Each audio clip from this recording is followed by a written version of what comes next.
નમસ્કાર વિદ્યાર્થી મિત્રો આજે આપણે સબસ્ટિટ્યુશન રિએક્શન એટલે કે વિસ્થાપન પ્રક્રિયામાં electrophilic aromatic substitution reaction topic ડિટેલમાં ચર્ચીશું. મિત્રો, ઇલેક્ટ્રોન અનુરાગી એરોમેટિક વિસ્થાપન પ્રક્રિયા એ બેન્ઝીન જેવા એરોમેટિક સંયોજનોની ખૂબ જ અગત્યની પ્રક્રિયા છે. આ ચેપ્ટરની અંદર આપણે આ ઇલેક્ટ્રોફિલિક એરોમેટિક સબસ્ટિટ્યુશન રિએક્શન એના વિશે ચર્ચા કરીશું.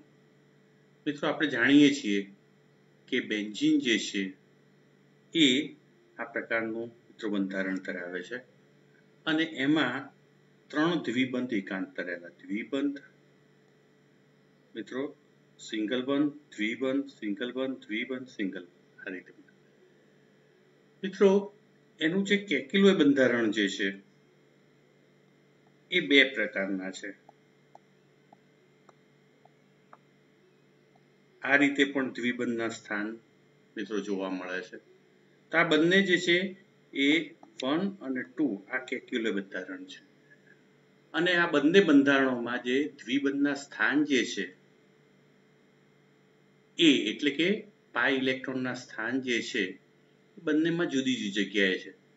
એટલે આ બંને પૈકીનું એક પણ બંધારણ એ બેન્ઝીનનું સાચું બંધારણ સૂચવતું નથી. એટલે એને સંકર સૂત્રની મદદથી દર્શાવવામાં આવે છે. તો મિત્રો, બેન્ઝીનનું સંકર સૂત્ર જે છે એ આ રીતે દર્શાવવામાં આવે છે અને જેમાં આ પાઈ ઇલેક્ટ્રોન સ્થાનીકૃત ના રહેતા સમગ્ર બેન્ઝીન રિંગમાં એક સરખી રીતે મુક્ત ભ્રમણ કરતા હોય છે. એટલે આનો અર્થ એમ થયો કે મિત્રો, એરોમેટિક રિંગ છે, બેન્ઝીન એરોમેટિક સંયોજન છે અને ઉકેલના નિયમ મુજબ 4n+2 પાઈ ઇલેક્ટ્રોન એટલે કે 6 પાઈ ઇલેક્ટ્રોન એમાં આવેલા છે અને એમાં અહીંયા જે દર્શાવેલું છે એમ જે ચક્રીય રચના છે ષટકોણ એની ઉપરની અને નીચેની તરફ એ પાઈ ઇલેક્ટ્રોન વાદળ આવેલું છે. તો મિત્રો, આમ બેન્ઝીન જે છે એ ઇલેક્ટ્રોન એનરિચ કમ્પાઉન્ડ છે એટલે કે એની પાસે ઇલેક્ટ્રોન વધુ માત્રામાં છે. હવે મિત્રો, જે આ બેન્ઝીન જે છે એના 6 કાર્બન સાથે એક હાઇડ્રોજન જોડાયેલા હોય છે અને 6 હાઇડ્રોજન સમતુલ્ય હોય છે. જો મિત્રો, એરોમેટિક રિંગ ના હાઇડ્રોજનને જો કોઈ ઇલેક્ટ્રોફિલિક રિએજન્ટ, ઇલેક્ટ્રોફિલિક એટલે મિત્રો ઇલેક્ટ્રોન અનુરાગી, ઇલેક્ટ્રોન પ્રત્યે અનુરાગ ધરાવતો હોય, ઇલેક્ટ્રોન લવર હોય એટલે કે જેની પાસે ઇલેક્ટ્રોનની ઉણપ હોય અને હંમેશા ઇલેક્ટ્રોનની શોધમાં હોય એટલે કે જ્યાં ઇલેક્ટ્રોન વધુ માત્રામાં હોય એવા સ્પીસીસ ઉપર એ હંમેશા એટેક કરે છે. એટલે કે જો બેન્ઝીન રિંગના H ને જો કોઈ આવા ઇલેક્ટ્રોફિલિક ઇલેક્ટ્રોન અનુરાગી પ્રક્રિયક વડે રિપ્લેસ કરવામાં આવે તો એને કારણે ઈ વિસ્થાપિત બેન્ઝીન સંયોજન આપણને પ્રાપ્ત થાય છે. તો આ મિત્રો, E+ જે છે H ની જગ્યાએ જોડાઈ જાય છે અને H+ જે છે એ છૂટો પડે છે. તો આ પ્રકારના જે સબસ્ટિટ્યુશન રિએક્શન છે, વિસ્થાપન પ્રક્રિયા જે છે એને ઇલેક્ટ્રોફિલિક એરોમેટિક સબસ્ટિટ્યુશન કહેવામાં આવે છે. મિત્રો, એને ટૂંકમાં SEAR વડે દર્શાવવામાં આવે છે. SE એટલે સબસ્ટિટ્યુશન રિએક્શન, ઇલેક્ટ્રોફિલિક, S એટલે સબસ્ટિટ્યુશન, E એટલે ઇલેક્ટ્રોફિલિક અને AR એટલે એરોમેટિક. એટલે ટૂંકમાં એરોમેટિક ઇલેક્ટ્રોફિલિક સબસ્ટિટ્યુશન રિએક્શન તરીકે ઓળખવામાં આવે છે.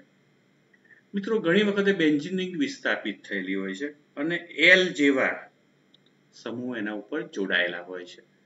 જો કોઈ ન્યુક્લિયોફાઇલ એટલે મિત્રો એવો પ્રક્રિયક, કેન્દ્રાનુરાગી પ્રક્રિયક કે જેની પાસે વધુ માત્રામાં ઇલેક્ટ્રોન હોય, ઇલેક્ટ્રોન એનરિચ સ્પીસીસ છે મિત્રો, મોટે ભાગે ઋણાયન અથવા તો તટસ્થ અણુ કે જેમાં વિષમ પરમાણુ હોય એવા સ્પીસીસ એ ન્યુક્લિયોફાઇલ તરીકે વર્તતા હોય છે. તો આવો ન્યુક્લિયોફાઇલ કોઈ બેન્ઝીન ઉપરના એલ સમૂહને દૂર કરી અને પોતે જોડાય, એટલે કે ન્યુક્લિયોફાઇલ જો બેન્ઝીન ના કોઈ સમૂહને દૂર કરીને જોડાતું હોય તો એવી વિસ્થાપન પ્રક્રિયાને મિત્રો ન્યુક્લિયોફિલિક એરોમેટિક સબસ્ટિટ્યુશન તરીકે ઓળખવામાં આવે છે. મિત્રો એને ટૂંકમાં SNAR વડે દર્શાવવામાં આવે છે, જ્યાં N જે છે સબસ્ટિટ્યુશન,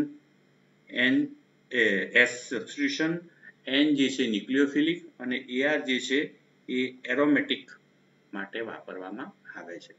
તો આમ મિત્રો બેન્ઝીન જે છે એ ઇલેક્ટ્રોફિલિક એરોમેટિક સબસ્ટિટ્યુશન રિએક્શન પણ કરે છે અને ન્યુક્લિયોફિલિક એરોમેટિક સબસ્ટિટ્યુશન રિએક્શન પણ કરે છે. તો આમ એરોમેટિક રિંગના વિસ્થાપન પ્રક્રિયાઓમાં ઇલેક્ટ્રોફિલિક એરોમેટિક સબસ્ટિટ્યુશન અને ન્યુક્લિયોફિલિક એરોમેટિક સબસ્ટિટ્યુશન અગત્યના છે. મિત્રો આ ચેપ્ટરની અંદર આપણે ઇલેક્ટ્રોફિલિક એરોમેટિક સબસ્ટિટ્યુશન રિએક્શન જે છે એના વિશે ડિટેલમાં ચર્ચા કરવાના છીએ. મિત્રો કોઈ પણ એરોમેટિક સંયોજન જે છે એ ખૂબ જ સ્ટેબલ હોય છે અને એમાં પાઈ ઇલેક્ટ્રોન એકાંતરે આવેલા હોય છે અને એ 4n+2 પાઈ ઇલેક્ટ્રોન હકલના નિયમને અનુસરે છે. એટલે એરોમેટિક સિસ્ટમ એ ખૂબ જ સ્થાયી હોય છે.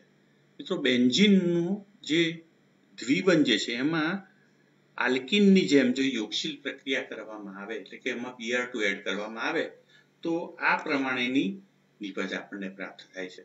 મિત્રો અહીંયા જે યોગશીલ નિપજ જે છે એ માં એરોમેટિસિટી જે છે એનો નાશ થાય છે. એટલે સ્વાભાવિક જ આ પ્રક્રિયા માટે ખૂબ જ ઊંચી કન્ડિશનની પ્રક્રિયા પરિસ્થિતિની જરૂર પડે છે અને પરિણામે યોગશીલ પ્રક્રિયા બેન્ઝીનની થતી નથી. પણ મિત્રો એની સબસ્ટિટ્યુશન રિએક્શન અને ખાસ કરીને ઇલેક્ટ્રોફિલિક સબસ્ટિટ્યુશન રિએક્શન જે છે એમાં હાઇડ્રોજનના સ્થાને મિત્રો આ ઇલેક્ટ્રોફિલિક રિએજન્ટ જે છે, એટલે કે ઇલેક્ટ્રોન અનુરાગી પ્રક્રિયક જે છે એ જોઈન્ટ થાય છે અને પ્રક્રિયાને અંતે મળતી જે વિસ્થાપિત નિપજ જે છે એ પણ એરોમેટિક છે અને પરિણામે સબસ્ટિટ્યુશન રિએક્શન જે છે એ પ્રમાણમાં સહેલાઈથી થાય છે, જ્યારે એડિશન પ્રક્રિયા જે છે એ થતી નથી. મિત્રો ખાસ કરીને જો પ્રોટોનનું વિસ્થાપન હેલોજન વડે થતું હોય, ક્લોરીન, બ્રોમિન, આયોડિન વડે, તો એવી પ્રક્રિયાને હેલોજિનેશન પ્રક્રિયા તરીકે ઓળખવામાં આવે છે. જો મિત્રો હાઇડ્રોજનનું વિસ્થાપન NO2 વડે થતું હોય તો એવી પ્રક્રિયાને નાઇટ્રેશન તરીકે ઓળખવામાં આવે છે. જો એનું વિસ્થાપન હાઇડ્રોજનનું SO3H વડે થતું હોય તો એવી પ્રક્રિયાને સલ્ફોનેશન તરીકે ઓળખવામાં આવે છે. જો મિત્રો R વડે થતું હોય, એટલે કે આલ્કિલ સમૂહ વડે થતું હોય હાઇડ્રોજનનું વિસ્થાપન, તો એવી પ્રક્રિયાને આલ્કિલેશન તરીકે ઓળખવામાં આવે છે. અને જો RCO એટલે કે એસાઇલ સમૂહ વડે વિસ્થાપન થતું હોય તો એવી પ્રક્રિયાને એસાઇલેશન તરીકે ઓળખવામાં આવે છે. તો મિત્રો આ ચેપ્ટરની અંદર આ બધી જ હેલોજિનેશન, નાઇટ્રેશન, સલ્ફોનેશન, આલ્કિનેશન અને એસાઇલેશનનો આપણે ડિટેલમાં અભ્યાસ કરીશું. મિત્રો કોઈ પણ ઇલેક્ટ્રોફિલિક સબસ્ટિટ્યુશન રિએક્શન છે એરોમેટિક, એમાં હાઇડ્રોજનની જગ્યાએ આનું જનરલ સૂત્ર છે ઇલેક્ટ્રોફિલિક જે છે એ દાખલ થાય છે અને આપણને આ પ્રોડક્ટ મળે છે. આ પ્રોડક્ટ પણ જેને કહેવાય કે એરોમેટિક જ હોય છે અને એથી આપણે કહી શકીએ કે બેન્ઝીન જે છે એ ન્યુક્લિયોફાઇલ તરીકે વર્તે છે, જ્યારે ઇલેક્ટ્રોફાઇલ તરીકે ઇલેક્ટ્રોફિલિક રિએજન્ટ જે છે એ વર્તતો હોય છે. મિત્રો અહીંયા આ તમામ પ્રક્રિયાઓ મેં વાત કરી એના પ્રક્રિયક સાથે અહીંયા દર્શાવેલું છે. તમે જોઈ શકો છો કે હેલોજન એટલે કે X2 એટલે કે Cl2 Br2 આની પ્રક્રિયા જો FeX3 જેવા લુઈસ એસિડની હાજરીમાં કરવામાં આવે તો હેલોજિનેશન થાય છે અને હાઇડ્રોજનની જગ્યાએ X નું એટલે કે હેલોજનનું વિસ્થાપન થાય છે. મિત્રો HNO3 સાંદ્ર અને H2SO4 સાંદ્ર ની હાજરીમાં પ્રક્રિયા જો કરવામાં આવે તો મિત્રો નાઇટ્રેશનની પ્રક્રિયા થાય છે અને NO2 સમૂહ જે છે એ એરોમેટિક રિંગ ઉપર લાગે છે. મિત્રો અહીંયા જે બ્લુ અક્ષરે દર્શાવેલા છે X2 એવી રીતે HNO3 એવી રીતે SO3 એવી રીતે R એવી રીતે RCOCl આ બધા જે છે પ્રક્રિયક છે. જ્યારે બ્લેક અક્ષરે જે દર્શાવેલા છે એટલે મિત્રો હું એને અહીંયા જુદા કલરથી કરું છું. એક જે છે FeX3 H2SO4 અહીંયા પણ H2SO4 અહીંયા એનહાઇડ્રસ AlCl3 એનહાઇડ્રસ AlCl3. મિત્રો આ બધા જે છે એ કેટાલિસ્ટ એટલે કે ઉદ્દીપક તરીકેનું કાર્ય કરે છે. તો આમ મિત્રો સલ્ફોનેશન, ફિડલક્રાફ્ટ, આલ્કિલેશન, ફિડલક્રાફ્ટ, એસાઇલેશન એમાં જુદા જુદા સમૂહો જે છે એ હાઇડ્રોજનની જગ્યાએ દાખલ થાય છે અને મિત્રો આ બધામાં પ્રક્રિયક તરીકે ઇલેક્ટ્રોફાઇલ એટલે કે ઇલેક્ટ્રોન અનુરાગી પ્રક્રિયક જે છે હંમેશા જોડાતો હોય છે. મિત્રો હવે કોઈ પણ ઇલેક્ટ્રોફિલિક એરોમેટિક સબસ્ટિટ્યુશન રિએક્શન જે છે એ મુખ્યત્વે 3 સ્ટેપમાં થાય છે એટલે કે 3 તબક્કામાં થાય છે. પહેલો તબક્કો જે છે એ જનરેશન ઓફ ઇલેક્ટ્રોફાઇલ.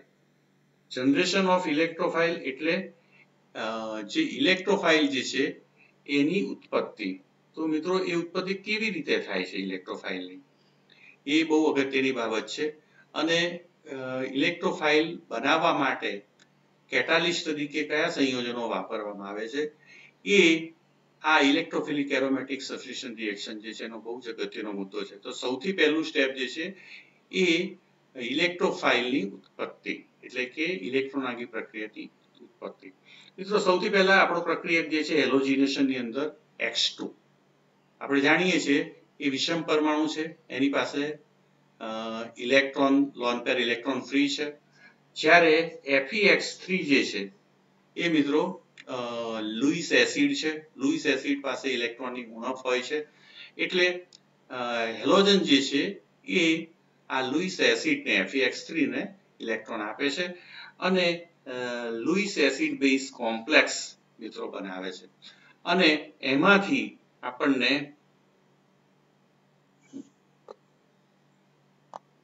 મિત્રો આ પહેલું X+ આપણને મળે છે. તો X+ એટલે હેલોનિયમ આયન જે છે, ક્લોરોનિયમ આયન, બ્રોમોનિયમ આયન એવી રીતના હેલોનિયમ આયન બોલાય છે. તો મિત્રો X+ જે છે મેં જે ગ્રીનથી રાઉન્ડ કર્યું એ ઇલેક્ટ્રોફાઇલ છે મિત્રો હેલોજિનેશન માટે. બીજું જે છે એ નાઇટ્રેશન છે. તો નાઇટ્રેશનમાં મિત્રો પ્રક્રિયક તરીકે HNO3 વાપરવામાં આવે છે અને ઉદ્દીપક તરીકે સલ્ફ્યુરિક એસિડ સાંદ્ર. તો સાંદ્ર HNO3 અને સાંદ્ર સલ્ફ્યુરિક એસિડ આ બંનેમાં HNO3 જે છે એ બેઝ તરીકે વર્તે છે અને H2SO4 જે છે વધુ સાંદ્ર એસિડ હોવાને કારણે એ એસિડ તરીકે વર્તે છે. તો આમ નાઇટ્રિક એસિડ જે છે એનો ઓક્સિજન જે છે એ પ્રોટોનેશન માટે ઇલેક્ટ્રોન આપે છે અને અહીંયા આ પ્રોટોનેશન થાય છે અને H2O દૂર થવાથી એટલે પહેલા તબક્કામાં HSO4- દૂર થાય છે અને પ્રોટોનેશન થાય છે અને બીજા તબક્કામાં H2O દૂર થવાથી NO2+ નાઇટ્રોનિયમ આયન આપણને મળે છે જે મિત્રો ઇલેક્ટ્રોફાઇલ તરીકે વર્તે છે. તો નાઇટ્રેશનની અંદર NO2+ જે છે એ ઇલેક્ટ્રોફાઇલ તરીકે વર્તે છે. મિત્રો ત્યારબાદ સલ્ફોનેશન. તો સલ્ફોનેશનમાં આપણે જાણીએ છીએ મિત્રો H2SO4 જે છે સાંદ્ર H2SO4 વાપરવામાં આવે છે. મિત્રો H2SO4 એ SO3 + H2O એટલે કે પાણીની અંદર SO3 નું મિશ્રણ છે એટલે ધુમાયમાન H2SO4 એટલે કે ખૂબ જ સાંદ્ર સલ્ફ્યુરિક એસિડ વાપરવામાં આવે છે અને SO3 એની અંદર હોય છે મિત્રો.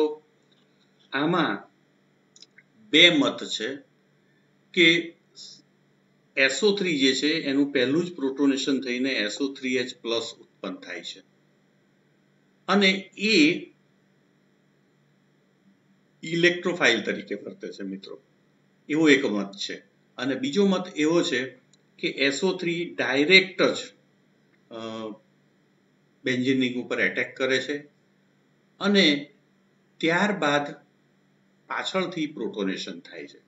તો પ્રોટોનેશન પહેલું થાય છે એવો એક મત છે અને બીજો મત જે છે SO3 ડાયરેક્ટ એટેક કરે છે અને જોડાયા બાદ પ્રોટોનેશન થાય છે અને SO3H બને છે. તો મિત્રો આ જે છે SO3 એ ડાયરેક્ટ એટેક કરે છે એને વધુ અનુમોદન મળે છે, એટલે આપણે એ પદ્ધતિને અનુસરીશું. તો મિત્રો સલ્ફોનેશનની અંદર SO3 જે છે એ સીધો જ બેન્ઝીન રિંગ ઉપર ઇલેક્ટ્રોફાઇલ તરીકે એટેક કરે છે. ત્યારબાદ મિત્રો જે છે એ આલ્કિલેશન આવે છે. તો ફિડલક્રાફ્ટ આલ્કિલેશનની અંદર આલ્કિલ હેલાઇડ ની પ્રક્રિયા એનહાઇડ્રસ AlCl3 સાથે કરવામાં આવે છે. અહીંયા એનહાઇડ્રસ AlCl3 જે છે એ લુઈસ એસિડ છે અને હેલોજન પાસે ઇલેક્ટ્રોન જે છે એ ઇલેક્ટ્રોન એ મેળવે છે અને આ પ્રકારનો કોમ્પ્લેક્સ બનાવે છે જેનું વિઘટન થવાથી આપણને R+ મળે છે, જેને કાર્બોકેટાયન કહે છે. તો મિત્રો અહીંયા તમે જોયું કે દરેક પ્રક્રિયક જે છે એમાં લુઈસ એસિડ સાથે પ્રક્રિયા થાય છે અને એમાંથી આપણને ઇલેક્ટ્રોફાઇલ મળે છે. તો અહીંયા R+ જે છે ઇલેક્ટ્રોફાઇલ તરીકે વપરાય છે. મિત્રો RCOCl એટલે કે એસિટાઇલ ક્લોરાઇડ, તો એસાઇલ ગ્રુપ અંદર આવેલું છે. એની પ્રક્રિયા પણ એનહાઇડ્રસ AlClC સાથે કરવામાં આવે છે. તો એ પણ લુઈસ એસિડ તરીકે વર્તે છે અને હેલોજન પાસેથી ઇલેક્ટ્રોન મેળવે છે. અને મિત્રો આ ઇલેક્ટ્રોન મળવાને લીધે આ પ્રકારનો પહેલા કોમ્પ્લેક્સ બને છે અને પછી RCO+ જે મિત્રો ઇલેક્ટ્રોફાઇલ તરીકે વર્તે છે. તો આ મિત્રો બધી જ 5 રિએક્શનોમાં હેલોજિનેશન, નાઇટ્રેશન, સલ્ફોનેશન, ફિડલક્રાફ્ટ આલ્કિલેશન અને ફિડલક્રાફ્ટ એસાઇલેશન, આ 5 જે ઇલેક્ટ્રોફિલિક એરોમેટિક સબસ્ટિટ્યુશન રિએક્શન છે એ બધામાં પહેલું સ્ટેપ જે છે એ ઇલેક્ટ્રોફાઇલની ઉત્પત્તિ એટલે કે જનરેશન ઓફ ઇલેક્ટ્રોફાઇલ છે. ત્યારબાદ મિત્રો બીજું સ્ટેપ આવે છે. બીજા સ્ટેપમાં જે ઉત્પન્ન થયેલો ઇલેક્ટ્રોફાઇલ જે છે એ બેન્ઝીન રિંગ ઉપર એટેક કરે છે. મિત્રો આપણે જાણીએ છીએ કે બેન્ઝીન રિંગ જે છે એ ઇલેક્ટ્રોન એન્ટ્રિક સ્પીસીસ છે, એટલે એ ન્યુક્લિયોફાઇલ તરીકે વર્તે છે જ્યારે આ ઇલેક્ટ્રોફાઇલ એના ઉપર એટેક કરે છે. તો એ વખતે પાઈ ઇલેક્ટ્રોન છે મિત્રો એ ઇલેક્ટ્રોફાઇલ લઈ અને આ H જ્યાં દોરેલો છે મિત્રો એની સાથે આ E જોડાય છે. તમે જોઈ શકો છો અહીંયા E જોડાયો, તો E જોડાય છે અને એ જ વખતે અહીંયા પ્લસ ચાર્જ આવે છે મિત્રો, તમે જોઈ શકો છો પ્લસ ચાર્જ. તો આમ પહેલા તબક્કો જે છે એમાં ઇલેક્ટ્રોફાઇલ જે છે એ બેન્ઝીન રિંગ ઉપર એટેક કરે છે. મિત્રો અહીંયા જે એટેક ઇલેક્ટ્રોફાઇલ કરે છે પણ એરો જે દર્શાવ્યો છે એ ઇલેક્ટ્રોનની મૂવમેન્ટ દર્શાવે છે, એટલે E+ જે છે એ હાઇડ્રોજન સાથે જોડાય છે અને જે બાજુનો મિત્રો અહીંયા આપણે જાણીએ છીએ કે 2 પાઈ ઇલેક્ટ્રોન છે, એટલે આ પાઈ ઇલેક્ટ્રોન જે છે એ ઇલેક્ટ્રોફાઇલ સાથે જોડાવામાં વપરાઈ જાય છે અને આ જે છે એના ઉપર પ્લસ ચાર્જ મિત્રો આવે છે, પ્લસ ચાર્જ જે છે આવે છે. તો અહીંયા જુઓ પહેલા જે આપણને મળે છે એ કાર્બોકેટાયન, એમાં પ્લસ ચાર્જ જે છે મિત્રો ત્યાં તમને જોવા મળે છે. હવે મિત્રો તમે જોઈ શકો છો કે આ જે કાર્બોકેટાયન મળ્યો એ રેઝોનન્સથી સ્ટેબલાઇઝ થયેલો હોય છે, કારણ કે પ્લસ ચાર્જ, સિંગલ બંધ અને દ્વિબંધ, એટલે આ જે છે દ્વિબંધ એ અહીંયા શિફ્ટ થાય છે મિત્રો અને એ શિફ્ટ થવાને કારણે પોઝિટિવ ચાર્જ જે છે એ અહીંયા આવે છે. ફરી પાછું આ ઇલેક્ટ્રોન જે છે એ અહીંયા શિફ્ટ થાય છે, જેને કારણે પોઝિટિવ ચાર્જ જે છે એ અહીંયા આવે છે. તો આમ મિત્રો પોઝિટિવ ચાર્જ જે છે એ ઇલેક્ટ્રોફાઇલ જે જોડાયેલો છે એની બે ઓર્થો અને એક પેરા પોઝિશન ઉપર મૂવમેન્ટ કરે છે. તો આમ મિત્રો પહેલા તબક્કાની અંદર ઇલેક્ટ્રોફાઇલ જે છે એ એરોમેટિક રિંગના દ્વિબંધ ઉપર એટેક કરે છે અને એક હાઇડ્રોજન જ્યાં હોય છે ત્યાં જોડાય છે, જ્યારે બીજા દ્વિબંધના કાર્બન ઉપર પોઝિટિવ ચાર્જ આવે છે અને કાર્બોકેટાયન મળે છે. આ કાર્બોકેટાયનને એકાંતરે દ્વિબંધ હોવાથી રેઝોનન્સ થાય છે અને એને કારણે પોઝિટિવ ચાર્જ જે છે રિંગમાં બે ઓર્થો અને પેરા પોઝિશન ઉપર મૂવમેન્ટ કરે છે. તો આમ મિત્રો આ જે સ્ટેબિલાઇઝ જે છે એનું સંકર સૂત્ર જે છે, હાઇબ્રિડ સૂત્ર, એ અહીંયા દર્શાવેલું છે અને તમે જોઈ શકો છો હાઇબ્રિડ સૂત્રને બીજું અહીંયા હું ફરીથી દોરું છું તો આ રીતે દોરી શકાય મિત્રો હાઇબ્રિડ સૂત્ર. તો અહીં H ને E બંને જોડાયેલા છે મિત્રો. તો હાઇબ્રિડમાં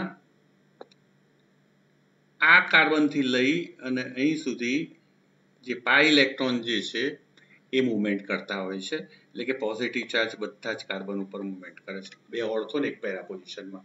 તો આને સિગ્મા કોમ્પ્લેક્સ તરીકે ઓળખવામાં આવે છે મિત્રો. તો જે કાર્બોકેટાયન છે જે રેઝોનન્સથી સ્ટેબિલાઇઝ થયેલો હોય છે એને સિગ્મા કોમ્પ્લેક્સ તરીકે ઓળખવામાં આવે છે, અથવા તો એને એરેનિયમ આયન તરીકે પણ ઓળખવામાં આવે છે. મિત્રો અહીંયા જે કાર્બોકેટાયન બને છે એમાં એરોમેટિસિટી જે છે એ નાશ પામે છે, એટલે કે બેન્ઝીનમાંથી ઇલેક્ટ્રોફાઇલનું એટેક થવાથી જે કાર્બોકેટાયન બને છે કે જે સિગ્મા કોમ્પ્લેક્સ તરીકે ઓળખાય છે અથવા તો એરેનિયમ આયન તરીકે પણ ઓળખાય છે, એ પહેલી પ્રક્રિયા જે છે એ ખૂબ ધીમી છે અને પહેલી પ્રક્રિયાને અંતે જે મળતો કાર્બોકેટાયન જે છે કે જે સિગ્મા કોમ્પ્લેક્સ તરીકે એ થોડોક સ્ટેબલ હોય છે, પણ આ તબક્કો જે છે એ ધીમો હોય છે અને એ વેગ નિર્ણાયક તબક્કો છે, એટલે કે રેટ ડિટરમાઇન સ્ટેપ છે અને પરિણામે એ સમગ્ર પ્રક્રિયાનો પ્રક્રિયા દર નક્કી કરે છે, એટલે કે પ્રક્રિયા વેગનો આધાર આ તબક્કા ઉપર હોય છે. તો મિત્રો અહીંયા પહેલું સ્ટેજ જે છે એ ફોર્મેશન ઓફ એરેનિયમ, બીજું સ્ટેપ, પહેલું સ્ટેપ જે છે એ જનરેશન ઓફ ઇલેક્ટ્રોફાઇલ. ઇલેક્ટ્રોફાઇલ જે બન્યો એ હવે એરોમેટિક રિંગ પર એટેક કરે છે અને પરિણામે એરેનિયમ આયન બનાવે છે જે સિગ્મા કોમ્પ્લેક્સ તરીકે ઓળખાય. મિત્રો હવે બીજા તબક્કો જે છે એમાં જે આપણો હાઇબ્રિડ સિગ્મા કોમ્પ્લેક્સ બનેલો છે એ સિગ્મા કોમ્પ્લેક્સમાંથી પ્રોટોન દૂર થઈ અને આપણને એરોમેટિક વિસ્થાપિત નિપજ મળે છે. તો મિત્રો બીજો તબક્કો જે છે ખૂબ જ ફાસ્ટ છે. અહીંયા જે પ્રોટોન જોડાયેલો જે છે એ પ્રોટોન બંને ઇલેક્ટ્રોન મૂકી અને જે H પ્લસ જે છે એ દૂર થાય છે અને આપણને બીજા તબક્કામાં એરોમેટિક પ્રોડક્ટ આપણને પ્રાપ્ત થાય.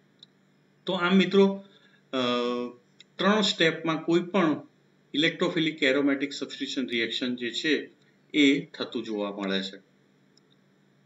મિત્રો અહીંયા જે બીજો તબક્કો જે છે ઇલેક્ટ્રોફાઇલ જે ઉત્પન્ન થયા પછીનો કે જેમાં ઇલેક્ટ્રોફિલિક એટેક થાય છે, એમાં આ ઇલેક્ટ્રોફિલિક જે છે એ એરોમેટિક રિંગ પર એટેક કરે છે અને અહીંયા આ કાર્બન ઉપર પોઝિટિવ ચાર્જ આવે છે અને મેં અગાઉ વાત કરી એમ આ ઇલેક્ટ્રોન એને પાઇપ બંધ જે છે પોઝિટિવ ચાર્જને કાર્બોકેટાયનને એ એકાંતરે હોવાથી કોન્જ્યુગેટેડ પોઝિશનમાં હોવાથી એ રેઝોનન્સ થાય છે, જેને કારણે બે ઓર્થો, એક તમને હું જુદા કલરથી બતાડું છું, આ ઓર્થો પોઝિશન, આ પેરા પોઝિશન અને આ ઓર્થો પોઝિશન, એમ ત્રણ જગ્યાએ આ પોઝિટિવ ચાર્જ શિફ્ટ થાય છે અને જેને કારણે આપણને સિગ્મા કોમ્પ્લેક્સ જે છે મળે છે. મેં અગાઉ વાત કરી હતી એ પ્રમાણે એમાં ઈ અને એચ જોડાયેલા હોય છે અને સિગ્મા કોમ્પ્લેક્સમાં જે છે મિત્રો એમાં આ રીતે આ બધા જ ઇલેક્ટ્રોન ઉપર આ પોઝિટિવ ચાર્જ જે છે એ મૂવમેન્ટ કરતું હોવાથી બાય ઇલેક્ટ્રોનનું પ્રસરણ બધે થતું હોવાથી આ રીતનું એને સિગ્મા કોમ્પ્લેક્સને દર્શાવવામાં આવે છે. તો સિગ્મા કોમ્પ્લેક્સ જે છે અહીંયા દર્શાવેલો છે મિત્રો. આ સિગ્મા કોમ્પ્લેક્સમાંથી ફરીથી પ્રોટોન જે છે તમે જોઈ શકો છો એ ઇલેક્ટ્રોન અહીંયા આપીને જાય છે અને અહીંયા નવા દ્વિબંધની રચના થાય છે. આ જે છે પ્રોટોન દૂર થાય છે અને આપણને ફરીથી એરોમેટિક પ્રોડક્ટ જે છે એ પ્રાપ્ત થાય છે. તો આમ મિત્રો 3 તબક્કામાં આ મિકેનિઝમ જોવા મળે છે. હવે મિત્રો આપણે એરોમેટિક સબસ્ટિટ્યુશન જે રિએક્શન છે ઇલેક્ટ્રોફિલિક એનો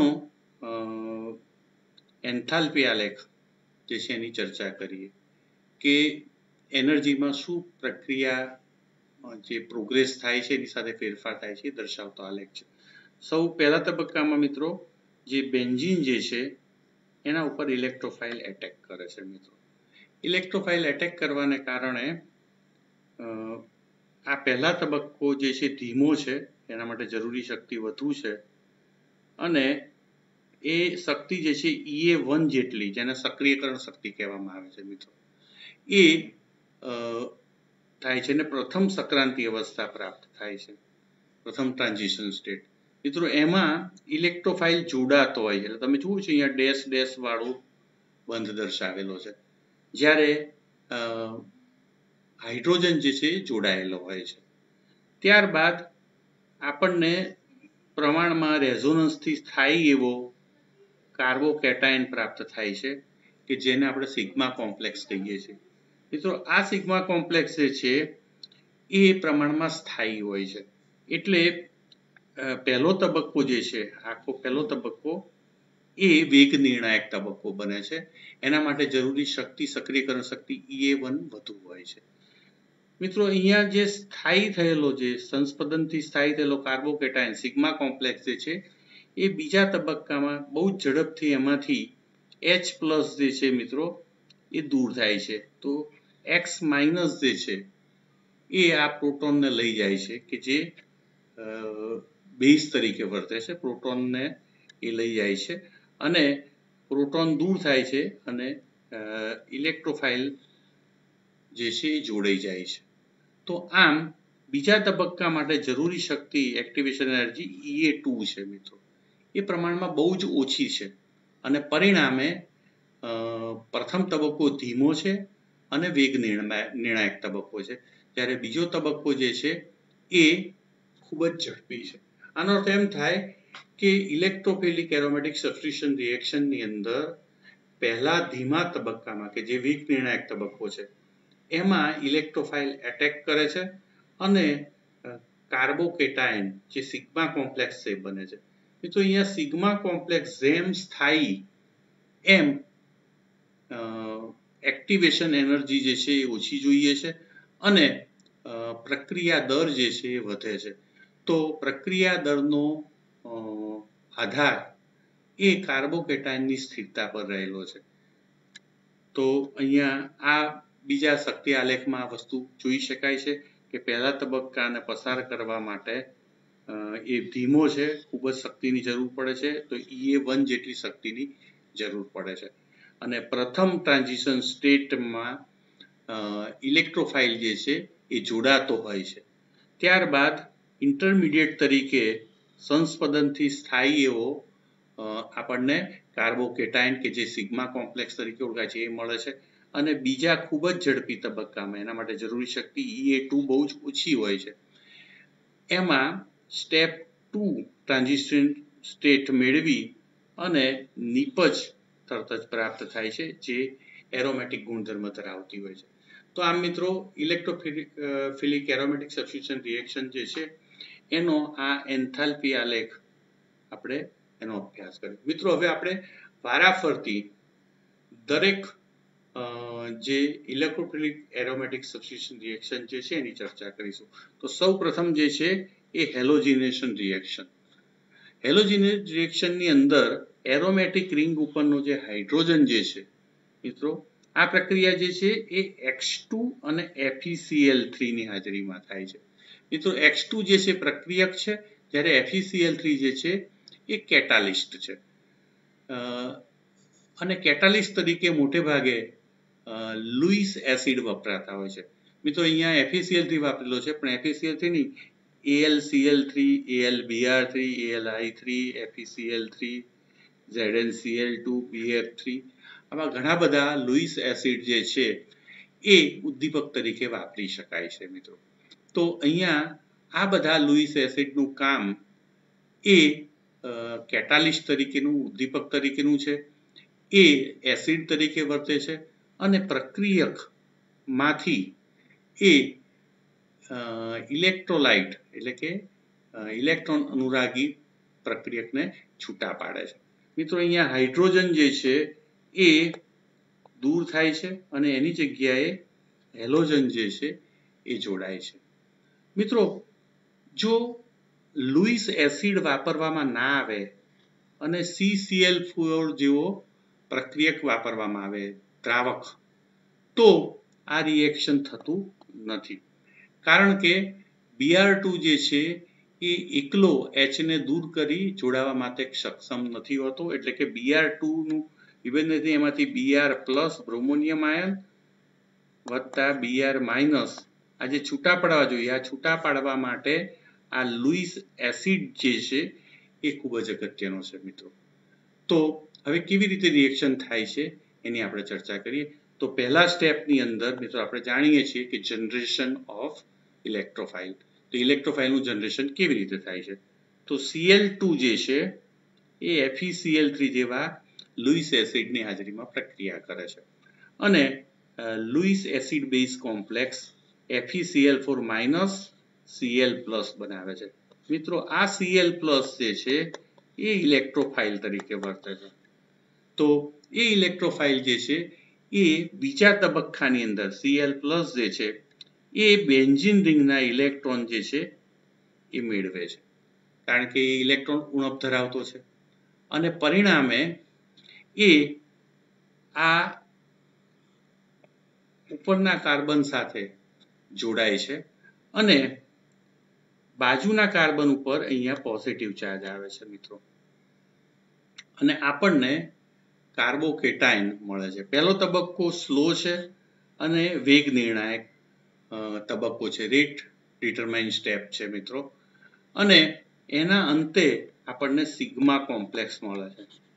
આ સિગ્મા કોમ્પ્લેક્સ બીજા તબક્કામાં જે પેલો FeCl4- હતો મિત્રો, આ FeCl4- જે છે જે અહીંયા મળે છે આપણને, એ FeCl4- જે છે એની સાથે આ પ્રોટોન જે છે એ ખેંચી લે છે અને પ્રોટોન CH1 ના જે આ બે ઇલેક્ટ્રોન જે છે એ ફરી પાછા એરોમેટિક રિંગને મળે છે અને રિંગ જે છે એરોમેટિક થઈ જાય છે અને પ્રોટોન જે છે એ બીજા ફાસ્ટ તબક્કામાં દૂર થાય છે. મિત્રો આને આપણે દોરીને વધુ સારી રીતે સમજવા પ્રયત્ન કરીએ મિત્રો. પહેલો તબક્કો જે છે જનરેશન ઓફ ઇલેક્ટ્રોફાઇલ. તો પહેલા તબક્કામાં શું થાય છે મિત્રો? તો Cl2 વત્તા FeCl3, આપણે જાણીએ છીએ FeCl3 જેવા લુઈસ એસિડની હાજરીમાં પ્રક્રિયા થાય છે અને એની અંતે Cl+ વત્તા FeCl4- મળે છે મિત્રો. તો આ જે છે એ ઇલેક્ટ્રોફાઇલ છે મિત્રો. તો પહેલા તબક્કામાં. બીજા તબક્કામાં આ ઇલેક્ટ્રોફાઇલ જે છે એ એરોમેટિક રિંગ ઉપર એટેક કરે છે. કેવી રીતે કરે છે એની આપણે વાત કરીએ. તો મિત્રો આ એરોમેટિક રિંગ છે, એની ઉપર આ ઇલેક્ટ્રોફાઇલ એટેક કરે છે. મિત્રો અહીંયા H છે, ત્યાં આ ઇલેક્ટ્રોફાઇલ જે છે એ જોડાય છે. તો H જે છે ત્યાં ઇલેક્ટ્રોફાઇલ જોડાવાને કારણે આ ઇલેક્ટ્રોન જે છે આ કાર્બન એના ઉપર પોઝિટિવ ચાર્જ આવે છે મિત્રો. તો અહીંયા તમે જોઈ શકો છો કે આ જે છે એ કાર્બોકેટાયન છે મિત્રો. આ કાર્બોકેટાયન જે છે એ સંસ્પદનથી સ્થાયી છે, એટલે એના 3 સંસ્પદન સૂત્રો છે મિત્રો. ઝડપથી અહીંયા દોરું છું. અહીંયા પોઝિટિવ ચાર્જ જે છે એ દ્વિબંધ જે છે એના પાઈ ઇલેક્ટ્રોન જે છે અહીંયા શિફ્ટ થાય છે અને પરિણામે અહીં દ્વિબંધની રચના થાય છે. H અને E અહીંયા જોડાયેલા છે.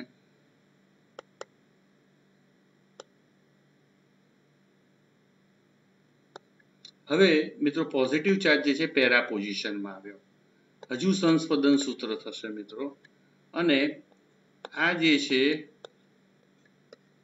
પાઈ ઇલેક્ટ્રોન અહીંયા શિફ્ટ થાય છે, અહીં દ્વિબંધની રચના થાય છે અને અહીં પોઝિટિવ ચાર્જ ઓર્થો પોઝિશનમાં આવે છે.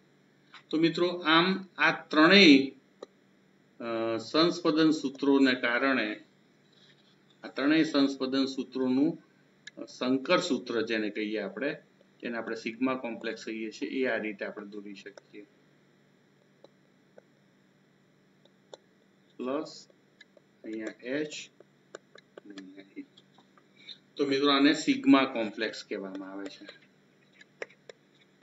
સિગ્મા કોમ્પ્લેક્સ કહેવામાં આવે. તો આ બીજા તબક્કામાં જે છે એ મિત્રો સિગ્મા કોમ્પ્લેક્સ જે છે એ થાય છે. હવે ત્રીજો તબક્કો મિત્રો, ત્રીજા તબક્કાની અંદર જે સિગ્મા કોમ્પ્લેક્સ છે, જેને મિત્રો આપણે આ રીતે પોઝિટિવ ચાર્જ તરીકે અહીંયા દોરીએ છીએ, અહીંયા E અને અહીંયા H છે. હવે મિત્રો ફરીથી આ H જે છે એ પેલો FeCl4 માઇનસ આયન જે છે એ આ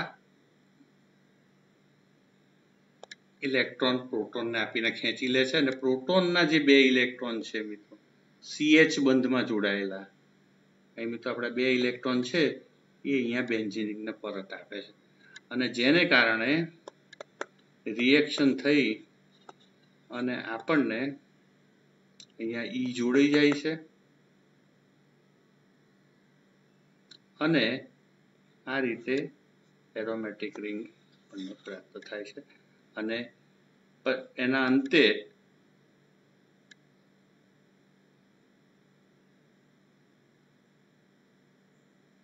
HCl વત્તા FeCl3 પ્રક્રિયાના અંતે આપણને પરત મળે છે.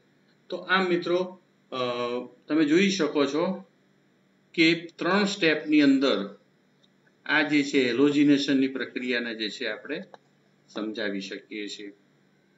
મિત્રો હવે તમે એનો એન્થાલ્પી આલેખ જોઈએ તો એનર્જી ડાયાગ્રામ જે છે બ્રોમિનેશનનો અહીંયા દર્શાવેલો છે. તો બેન્ઝીન રિંગ ની Br2 સાથે FeBr3 ની હાજરીમાં પ્રક્રિયા થાય તો મિત્રો સૌપ્રથમ બ્રોમોનિયમ આયન બને છે. બ્રોમોનિયમ આયન બેન્ઝીન રિંગ પર એટેક કરે છે અને આટલી એનર્જી બેરિયરને ક્રોસ કરી અને એ ઇન્ટરમીડિયેટ તરીકે આપણો સિગ્મા કોમ્પ્લેક્સ બનાવે છે. બીજો ઝડપી તબક્કો જે છે જેમાં ટ્રાન્ઝિશન સ્ટેટ 2 આવે છે અને એના અંતે આપણને બ્રોમો બેન્ઝીન મળે છે અને HBr અને FeBr3 મળે છે. તો આ મિત્રો આ બંને તબક્કામાં આ તબક્કો પહેલો તબક્કો જે છે જેના માટે જરૂરી શક્તિ જે છે એ EA1 છે, એ વધુ હોવાથી પહેલો તબક્કો ધીમો હોય છે. જ્યારે ઇન્ટરમીડિયેટમાંથી જે સિગ્મા કોમ્પ્લેક્સ છે એમાંથી પ્રોડક્ટ બનવા માટે જરૂરી શક્તિ જે છે એ બહુ જ ઓછી છે, EA2, અને પરિણામે બીજો તબક્કો જે છે એ ખૂબ જ ઝડપી હોય છે અને એમાંથી આપણને નિપજ બ્રોમોબેન્ઝીન મળે છે. મિત્રો હવે બીજી એક અગત્યની બાબત જે છે અહીંયા ખાસ નોંધવી જોઈએ કે F2, Cl2, Br2 અને I2 એનો રિએક્ટિવ ઓર્ડર ઓફ રિએક્શન જે છે, રિએક્શન એ મિત્રો ફ્લોરિન સૌથી વધુ સ્પીડી પ્રક્રિયા કરતો હોય છે. એની સરખામણીમાં Cl2 ઓછો, Br2 ઓછો અને I2 સૌથી ઓછો. એટલે મિત્રો ફ્લોરિનની જે ઇલેક્ટ્રોફિલિક એરોમેટિક સબસ્ટિટ્યુશન રિએક્શન જે છે એ ખૂબ જ વિસ્ફોટક પ્રકારની હોય છે. એટલે મોટે ભાગે ફ્લોરોબેન્ઝીન જે છે એ વિશિષ્ટ કન્ડિશનમાં બનાવાતો હોય છે કાળજી લઈને. જ્યારે મોટા ભાગની હેલોજનેશન પ્રક્રિયા જે છે એમાં ક્લોરિનેશન અને બ્રોમિનેશન એ વધુ સારી રીતે થતી જોવા મળે છે. જ્યારે આયોડિનેશનની પ્રક્રિયા જે છે એ પ્રમાણમાં ખૂબ જ ધીમી હોય છે. એટલે બેન્ઝીન રિંગની જો વાત કરું તો એની પ્રક્રિયા જો I2 સાથે કરવામાં આવે નિર્જળ AlCl3 ની હાજરીમાં તો મિત્રો આ પ્રક્રિયા થતી નથી. હવે આ પ્રક્રિયા થતી ના થવાનું કારણ શું? તો કે પહેલા તબક્કામાં મિત્રો આપણે જેમ કરીએ છીએ એમ જ AlCl4 માઇનસ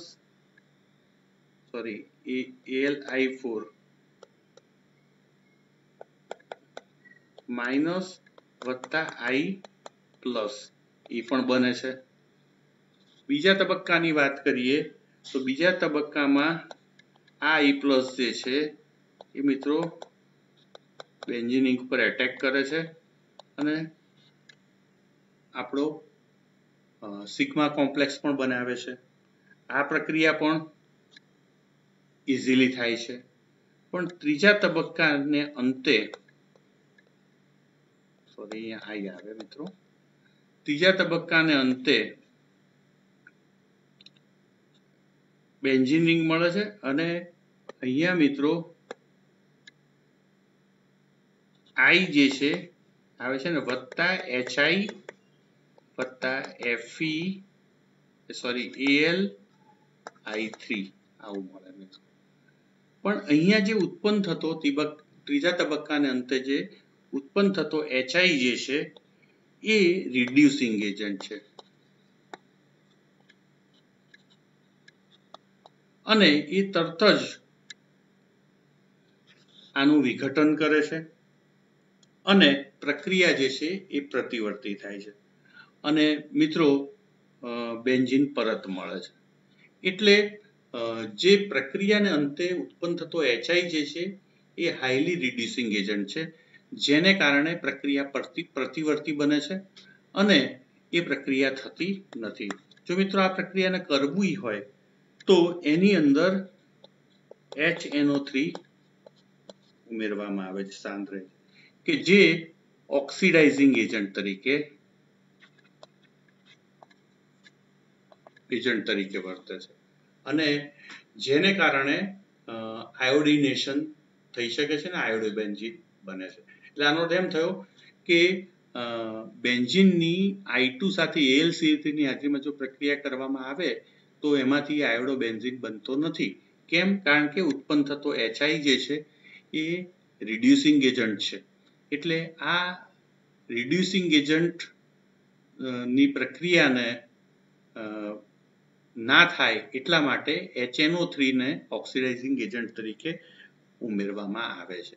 એટલે આ પ્રક્રિયા જે છે HNO3 ની હાજરીમાં કરવામાં આવે છે. તો આ એક બાબત જે છે એ અગત્યની છે.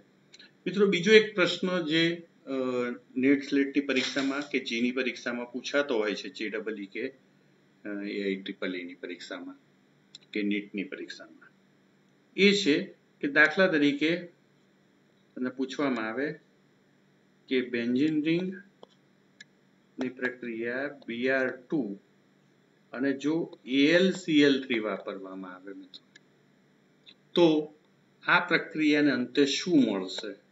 તો જો આપણને 4 ઓપ્શન આપેલા હોય કે A બ્રોમોબેન્ઝીન, પછી B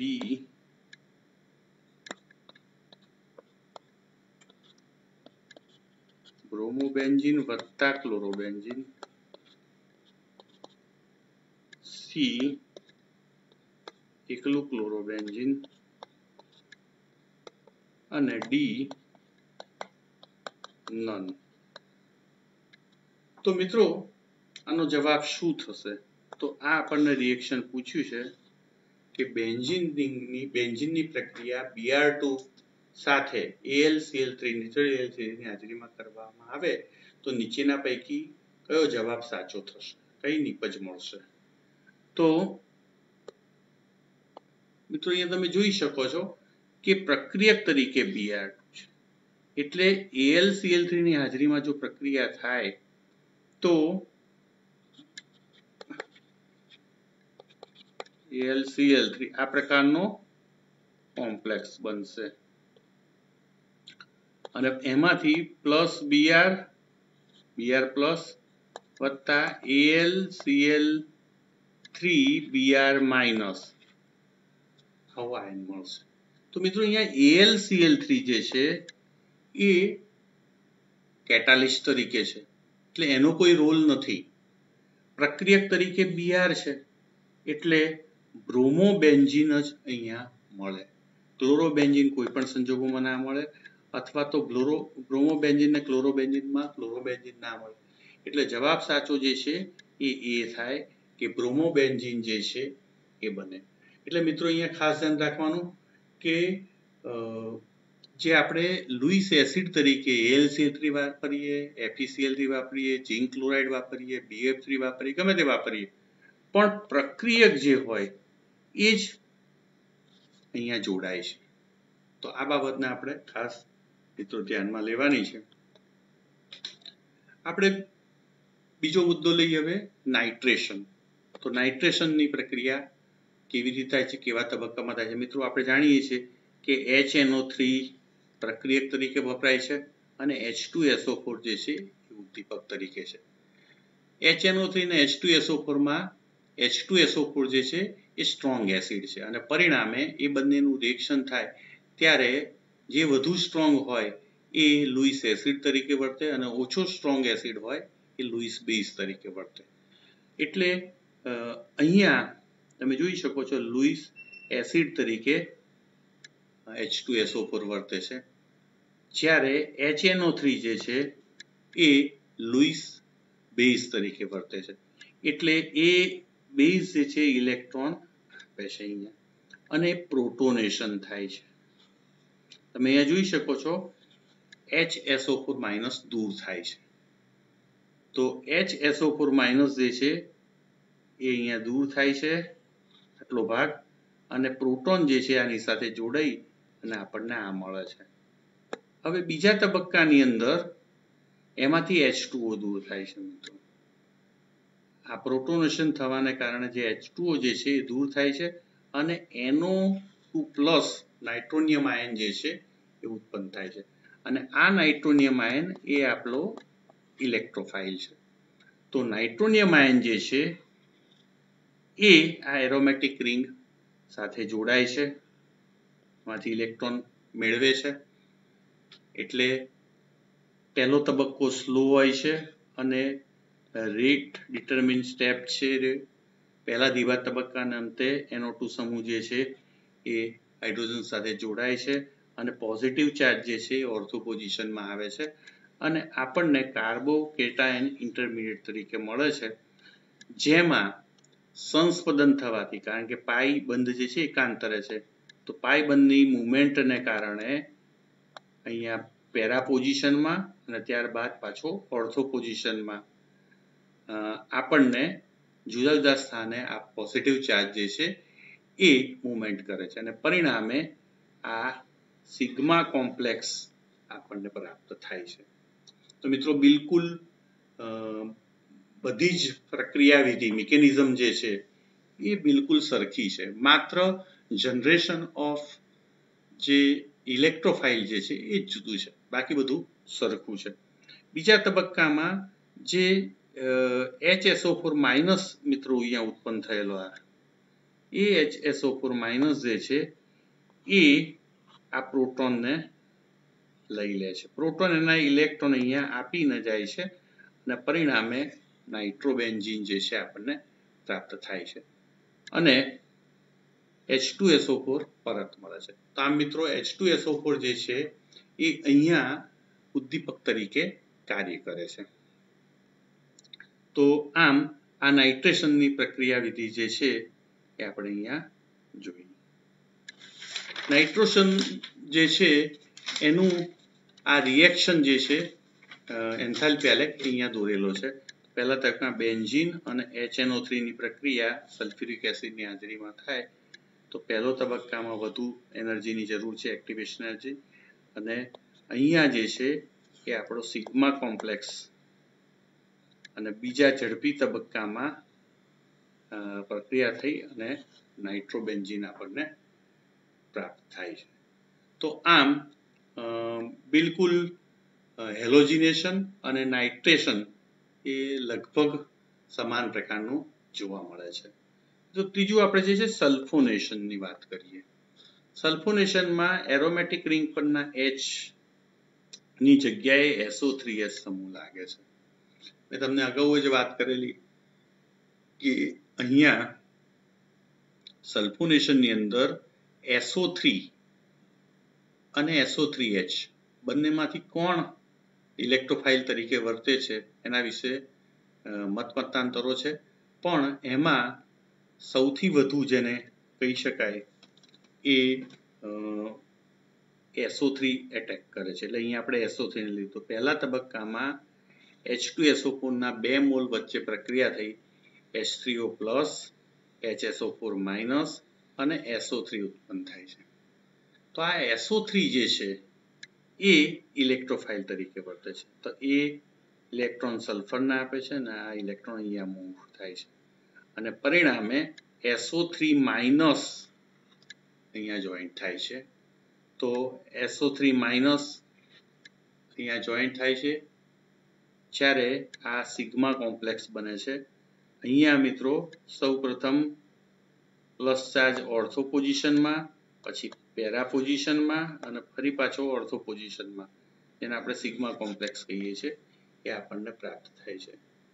આ જે સિગ્મા કોમ્પ્લેક્સ છે એ ફરીથી આ એક ઇલેક્ટ્રોન અહીંયા મૂકી દે છે અને આની સાથે જોડાઈ જાય છે. એટલે H2SO4 આપણને પરત મળે છે અને SO3- અહીંયા રહે છે મિત્રો. આ SO3- જે છે એ આ H2SO H3O+ જે છે એની સાથે SO3- જે છે H3O+ સાથે પ્રકારીને ArSO3H મિત્રો બનાવે છે અને પાણીનો મોલેક્યુલ છૂટો પડે છે. મિત્રો સલ્ફોનેશનની પ્રક્રિયામાં એક બાબત ખૂબ જ અગત્યની છે અને એ છે એનો એન્થાલ્પી આલેખ. એન્થાલ્પી આલેખમાં અહીંયા જે આ બંને પીક છે, આ બંને વચ્ચે શક્તિ તફાવત જે છે આ એ પ્રમાણમાં સરખો છે અને પરિણામે અહીંયા પ્રક્રિયા જે છે પ્રતિવર્તી છે. તો સલ્ફોનેશનને અંતે જે આપણને નિપજ મળે છે બેન્ઝીન સલ્ફોનિક એસિડ, એ પાછી બેન્ઝીનમાં કન્વર્ટ થઈ, એટલે કે સલ્ફોનેશન અને ડીસલ્ફોનેશન એમ બંને પ્રકારે થઈ શકે છે. તો મિત્રો એ પ્રક્રિયા જે છે એ પ્રતિવર્તી છે. તો આમ હેલોજિનેશન અને નાઇટ્રેશન આ બે પ્રક્રિયા એક જ દિશામાં થાય છે, કારણ કે આ જે ગ્રાફ જે છે પ્રમાણમાં મોટો છે અને આ નાનો છે એમાં, જ્યારે અહીંયા બંને લગભગ સમાન હોવાને કારણે પ્રક્રિયા જે છે પ્રતિવર્તી છે. એટલે બેન્ઝીનનું સલ્ફોનેશન પણ થઈ શકે છે અને બેન્ઝીનનું ડીસલ્ફોનેશન પણ થઈ શકે છે. તો જો સાંદ્ર સલ્ફ્યુરિક એસિડ વાપર્યો હોય તો સલ્ફોનેશન થાય છે અને જો મંદ સલ્ફ્યુરિક એસિડ વાપર્યો તો ડીસલ્ફોનેશન થાય છે. મિત્રો અહીંયા હું એ બાબતને વધુ સારી રીતે સમજાવવા પ્રયત્ન કરું કે બેન્ઝીનની જો સાદી રીતે પ્રક્રિયા આપણે વાત કરીએ તો એને આ રીતે આપણે દર્શાવી શકીએ.